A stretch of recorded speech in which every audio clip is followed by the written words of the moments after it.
La Navidad de 2007 fue un acontecimiento que siempre ha estado presente en mi mente, y siempre lo estará. Yo tenía entonces 13 años y ese fue el primer y único año que papá se perdió la Navidad. Trabajaba como camionero, y estábamos acostumbrados a que se ausentara durante semanas o incluso meses. Pero, siempre procuraba estar en casa para nuestros cumpleaños y Navidad, pero ese año fue diferente. Mamá se preocupó, cuando le dijo que tenía que entregar una última carga antes de las fiestas. Su plan era hacer la entrega, y volver a casa el día 23 justo a tiempo para Navidad, pero la madre naturaleza tenía otras ideas. El destino quiso que su ruta desde nuestra casa en Minneapolis hasta Billings, Montana, le llevara justo al corazón de una ventisca que se avecinaba. La nieve caía a raudales en ese momento, y papá dijo que estaba debatiendo si parar o no por la noche con la esperanza de que se despejara. Decidió seguir adelante cuando la carretera tomó la decisión por él. Estaba a solo 1 hora de Billings, cuando su camión golpeó un inesperado trozo de hielo, haciéndole perder el control y salirse de la carretera. Afortunadamente no resultó herido, pero su camión quedó atrapado en casi medio metro de nieve. Era alrededor de medianoche cuando ocurrió. Intentó por todos los medios sacar el camión del montón de nieve, pero fue inútil. Por supuesto, la señal de su teléfono tampoco tenía, así que ni siquiera pudo pedir ayuda. Además, las carreteras estaban prácticamente desiertas. Llamó por radio a una oficina de emergencias local, pero le dijeron que las carreteras eran demasiado peligrosas para circular en ese momento. Al final, no pudo hacer otra cosa que esperar. Mientras tanto, la Navidad pasó para nosotros y no supimos nada de papá. Mamá estaba hecha un manojo de nervios, aunque intentaba disimularlo, mientras que mis 2 hermanas y yo estábamos tristes de que no estuviera con nosotros. Afortunadamente, papá llamó a última hora de la noche de Navidad. Se disculpó profusamente por no estar con nosotros y prometió que volvería a casa lo antes posible. Lo hizo 2 días más tarde, y nos sentimos aliviados de tenerle de vuelta. Volvió con un montón de regalos de Navidad atrasados y todo volvió a ir bien. Pero, papá estaba distinto, callado y con la mente concentrada en otra cosa. No se lo pregunté, pero me di cuenta de que algo le preocupaba. La vida continuó, y papá no volvió a perderse una Navidad después de aquello. De hecho, empezó a tomarse todo el mes de diciembre libre, para evitar que algo así volviera a ocurrir. Yo no lo sabía entonces, pero más tarde me contó que nunca volvió a conducir por esa carretera. Se negaba en redondo a hacer entregas en ese tramo. Rechazaba de plano las entregas que le llevaban por esa carretera, y tomaba desvíos que añadían varias horas a su viaje si eso significaba evitar ese lugar. Ahora todos somos mayores y tenemos nuestros propios hijos. Mi hijo acaba de cumplir 2 años, y toda nuestra familia volvió a reunirse esta Navidad. Nos sentamos a ver cómo mamá y papá mimaban a sus nietos con golosinas. Creo que nunca había visto a mi padre con una sonrisa tan radiante. Aquella noche, cuando por fin se nos había pasado el subidón de azúcar, y los niños se habían ido a la cama, papá y yo nos quedamos solos en el balcón. Bebimos un poco de su whisky y fumamos un puro mientras hablábamos. Me saltaré la mayor parte de lo que hablamos, porque en realidad no es por eso por lo que estoy aquí. Al final, empezamos a hablar de su jubilación como camionero, y le hice una pregunta que nunca le había hecho antes. ¿Has tenido experiencias espeluznantes en la carretera? A papá no le resultaba extraño hablar de sus experiencias. Contaba historias tristemente célebres de cuando fue asaltado en Atlanta, de cuando atropelló a una vaca en Nebraska, y de las cosas que vio mientras conducía por Ferguson hace unos años, durante los disturbios civiles. Nunca le daba vergüenza contarlas, pero esta vez hizo una pausa. Dio vueltas al whisky en su vaso durante un momento, como si debatiera en silencio si quería contármelo. Supongo que podría decírtelo ahora. Se bebió el resto del trago y juntó las manos. ¿Recuerdas el año que me perdí la Navidad? A esas alturas, ya lo había olvidado casi por completo, pero cuando lo dijo, un torrente de recuerdos volvió en espiral. Sí, mamá se molestó, respondí. Papá soltó una carcajada y asintió. Nunca me dejó olvidarlo. Fue cuando tu camión se quedó atascado. Papá asintió. Casi vuelco mi camión esa noche. Irónicamente, esa ventisca probablemente me salvó la vida tanto como me afectó. Luego hizo una pausa y rompió el contacto visual mientras contemplaba sus palabras. Pero, esa no fue la parte aterradora. Papá me explicó que la zona por la que se salió de la carretera, era esencialmente un páramo yermo. No había ciudades ni gasolineras a su alrededor, solo una sinuosa extensión de carretera en ambas direcciones entre docenas de estribaciones. Volvió a decir que no tenía cobertura y que no sabía qué hacer, aparte de esperar a que pasara alguien. Al cabo de unos minutos se hizo evidente que eso no iba a ocurrir. Aquella noche nevó a cántaros, y en poco tiempo casi le llegó a la puerta. El camión de papá tenía un compartimento para dormir detrás del asiento delantero, y provisiones para varias semanas si era necesario. No le preocupaba demasiado quedarse tirado, al menos al principio. Tras renunciar a hacer funcionar su teléfono, se metió en la litera de la cabina y puso una película en su televisor portátil. Pensó que podría pasar allí al menos toda la noche, así que lo mejor sería relajarse hasta que llegara la ayuda. Se aseguró de insistir en que, si hubiera querido, probablemente podría haber encontrado una manera de sacar su camión si lo hubiera intentado, pero estaba agotado y decidió simplemente dormir un poco. Dice que se quedó dormido poco después, y que despertó en la más absoluta oscuridad. La temperatura había bajado, por lo que instintivamente se abrazó a él y sintió la piel de gallina en los brazos. Confundido, se arrastró hasta el asiento delantero y encontró las llaves en el contacto. Giró la llave y el motor volvió a rugir, pero algo iba mal. Dijo que el ruido del motor se había transformado en un gorgoteo, y un ruido metálico de fluidos que producía una cacofonía espantosa. El tablero se iluminó como un árbol de Navidad, mostrando todas y cada una de las luces de advertencia del sistema. Empezó a salir vapor de las rejillas de ventilación del capó, y el aire se llenó de un olor inconfundible a refrigerante hirviendo. Después de dejarlo funcionar unos 10 segundos, lo apagó por miedo a causarle daños permanentes. Sabía que algo no iba bien, y suspiró mientras contemplaba la posibilidad de salir a la fría noche para ver si podía averiguar de qué se trataba. Dijo que la noche tenía un silencio casi etéreo cuando salió de la cabina. Sus pies crujieron en la nieve, resonando como un trueno al compararse con el omnipresente silencio. Rodeó la parte delantera y la abrió, liberando una columna de vapor desde el interior. Cuando se disipó un poco, se asomó y encontró algo que le dejó bastante confuso. Había salpicaduras de aceite y refrigerante por toda la parte inferior del capó, y muchas otras partes del motor también estaban cubiertas de mugre. Papá echó un vistazo debajo del camión, y fue entonces cuando encontró algo realmente extraño. El filtro de aceite estaba destrozado en la parte inferior del motor. Dijo que parecía como si alguien lo hubiera cortado con un hacha. El aceite se había derramado en la nieve. Estaba claro que por eso el motor funcionaba tan mal, pero explicar cómo había sucedido era otra cuestión. Comprobó la zona, y dijo que parecía que parte del aceite había goteado lejos de la carretera hacia los árboles. Miró más de cerca y vio lo que parecían huellas de pisadas. Por si la noche de invierno no fuera suficientemente fría, aquel descubrimiento le subió la temperatura. Se dirigió rápidamente hacia su cabina, pero cuando se acercó a la manilla, algo le detuvo en seco. Algo se movía detrás del extremo de su remolque, demasiado rápido para distinguir ningún detalle físico. Se movía sobre dos patas y estaba claro que no era un animal. Papá se quedó inmóvil, con sus instintos de lucha o huida en punto muerto. Pensó en gritar, pero no le pareció buena idea. Tras unos segundos de silencio, corrió hacia su camión y cerró las puertas tras de sí. Tras tomar la pistola debajo del asiento, se subió a la parte trasera con el corazón acelerado. Se colocó en un lugar desde el que podía echar un vistazo por los dos retrovisores laterales, pero no vio ni rastro de quienquiera que estuviera detrás del remolque. La radio tampoco funcionaba, y tras intentar en vano hacerla funcionar, se sentó. No tenía ningún sentido, aunque el motor no arrancara, las baterías deberían haber tenido suficiente carga para alimentar la radio durante un rato. También intentó llamar por teléfono, y aunque consiguió que sonara un par de veces, siempre se cortaba. Pasaron las horas y no ocurrió gran cosa. Se desmayó una o dos veces, pero hizo todo lo posible por mantenerse despierto y esperar a que saliera el sol.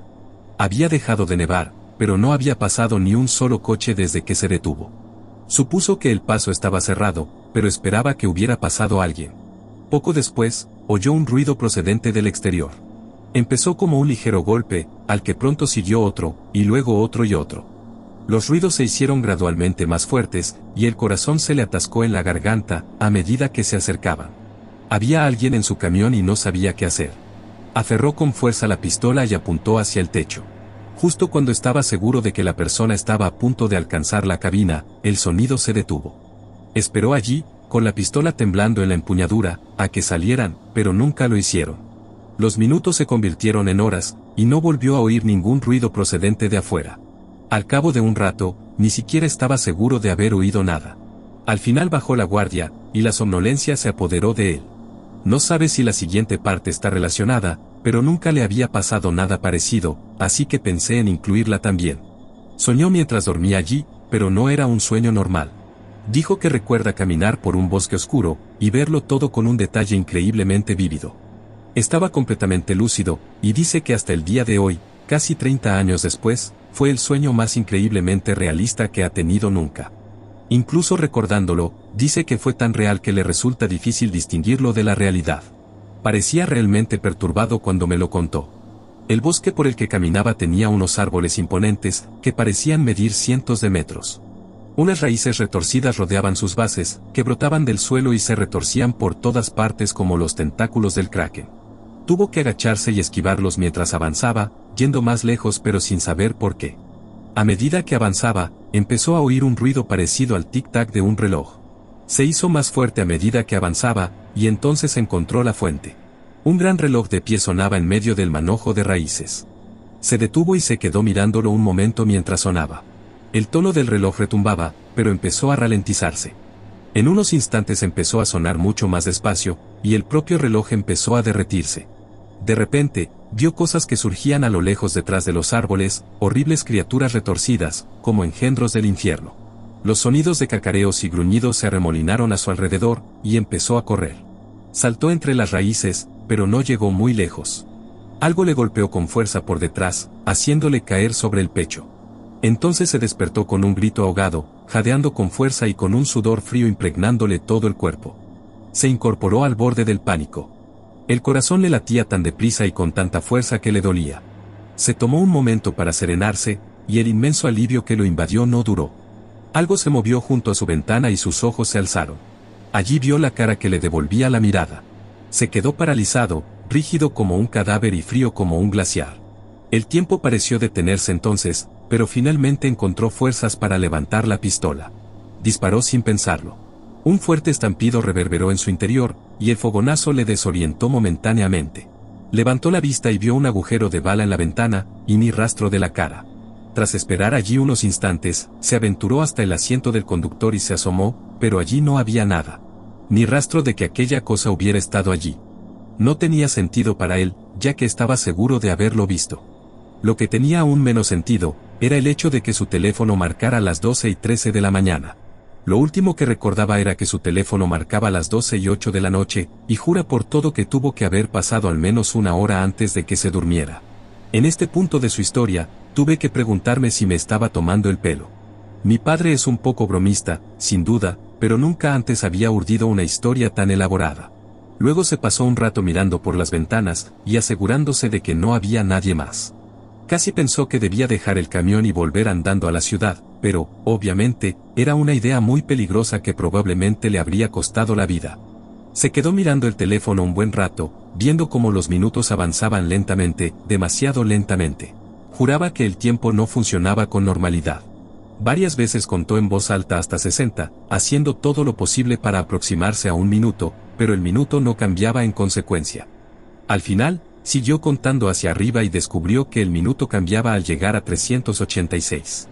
Se podría pensar que, después de todos estos preocupantes descubrimientos, dormir sería lo último que le apetecería, pero no fue suficiente para evitarlo. Dice que intentó con todas sus fuerzas resistirse al impulso, pero la somnolencia que le invadió fue imposible de combatir. Se encontró caminando por la nieve, escuchando cómo crujía bajo sus pies. Un bosque oscuro y silencioso le rodeaba en todas direcciones. Era robótico, como si su cuerpo actuara por sí mismo mientras su mente se sumía en el sopor. Apenas veía por dónde iba, pero no parecía importarle. De repente, se detuvo y pareció volver a la realidad. Miró a su alrededor, presa de un terror repentino. ¿Dónde estaba? ¿Por qué estaba fuera de su camión?, se preguntó. Giró hacia atrás, pero ni siquiera podía ver la carretera detrás de él. El frío se apoderó de él y entonces lo vio. Desde lo más profundo del bosque, un rostro familiar le devolvió la mirada, pálido, demacrado e inhumano. Se arrastraba a cuatro patas, brillando y moviéndose de un lado a otro. Mi padre se dio la vuelta por completo, y echó a correr como un poseso. Las ramas de los árboles chocaban contra él, mientras huía medio ciego de la cosa del bosque. Nada le resultaba familiar, y siguió corriendo sin rumbo por el bosque, comprobando de vez en cuando si la cosa le seguía. Nunca la vio ni la oyó, pero sabía que estaba allí. Finalmente, percibió el leve olor a humo que flotaba en el aire. Lo siguió, oyendo un alboroto a sus espaldas, y pronto se encontró con un pequeño claro. En el centro había una cabaña de troncos de la que salía humo de la chimenea. Al no ver otra opción, corrió hacia ella y llamó a la puerta. Detrás de él oía ruidos extraños procedentes del bosque, y afortunadamente, la puerta se abrió unos segundos después. ¿Quién es usted? ¿Qué quieres? La voz de un anciano llamó desde dentro. Papá se giró y vio el cañón de una escopeta apuntándole al pecho. Levantó lentamente las manos para dar a entender que no era una amenaza. Por favor. Hizo una pausa al pensar que aquel hombre pensaría que era un lunático, pero lo dijo de todos modos. Hay algo ahí fuera. La mirada furiosa del hombre se transformó en una de intriga. Luego miró más allá de mi padre y hacia el bosque, con los ojos repentinamente muy abiertos. De repente retrocedió, sin dejar de apuntar con la escopeta a mi padre, mientras le hacía señas para que entrara. Le señaló una silla en un rincón. Papá obedeció y se sentó mientras el hombre cerraba detrás de él. Esperó allí un par de segundos, pero aparentemente no oyó nada preocupante. ¿Qué haces aquí fuera? Mi padre le contó entonces lo que había pasado con su camión y la ventisca. Luego le contó los extraños sucesos que habían ocurrido más tarde, y que culminaron en que de repente caminaba dormido por el bosque. El hombre suspiró y finalmente bajó la escopeta. Le dio agua a mi padre y se sentó frente a él. Hay muchas cosas raras en este bosque. El hombre se presentó formalmente como Duncan, y dijo que su familia había sido propietaria de esa parcela de tierra durante casi 100 años. Dijo que había perdido la cuenta de cuántos grupos de búsqueda habían pasado por allí a lo largo de los años, así como buscadores de emociones, cazadores de fantasmas y gente extraña en general. Vi una cara. Le confesó finalmente papá. Duncan lo miró con curiosidad. ¿Qué tipo de cara? Papá la describió de forma muy parecida a como lo había hecho antes, y Duncan se limitó a negar con la cabeza. Bueno, esa es nueva. Dejó escapar entonces una risita sarcástica. Oyes todo tipo de historias, ovnis, pies grandes, sectas, pero ninguna de ellas puede aportar pruebas. ¿Entonces no crees en nada de eso? Preguntó mi padre, solo para ser rebatido por Duncan.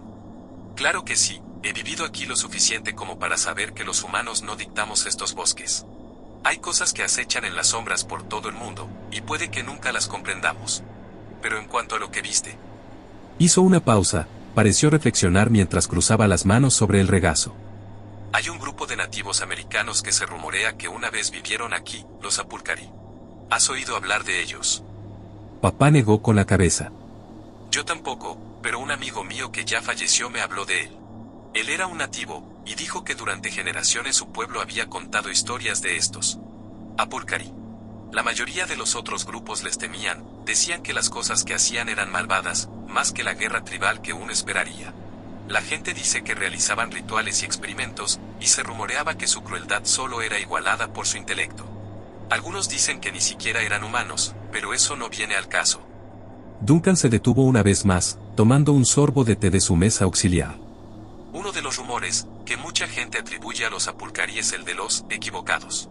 Muchos nombres para ellos en realidad, no derechos, mentirosos y un canis. Cosas que parecen humanas pero no lo son, y algunas parecen menos humanas que otras. Caras largas, bocas anchas, ojos enormes, muchas variaciones.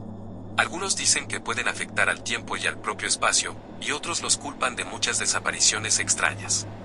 Hizo una pausa, bebió otro sorbo y se rió entre dientes. No puedo hablar de la validez de todo eso de primera mano, pero hay cosas seguras. Hay muchas desapariciones extrañas, y nadie parece tener una respuesta para ellas. El aire de la habitación pareció desinflarse de su torso, y papá miró al curioso hombre. Estaba claro que había visto muchas cosas a lo largo de su vida, pero papá no sabía cuánto creer de sus historias. Aún no lo sabe. Si todas estas cosas están sucediendo, entonces ¿por qué vives aquí afuera? Papá finalmente preguntó. Duncan se reclinó en el asiento y pensó.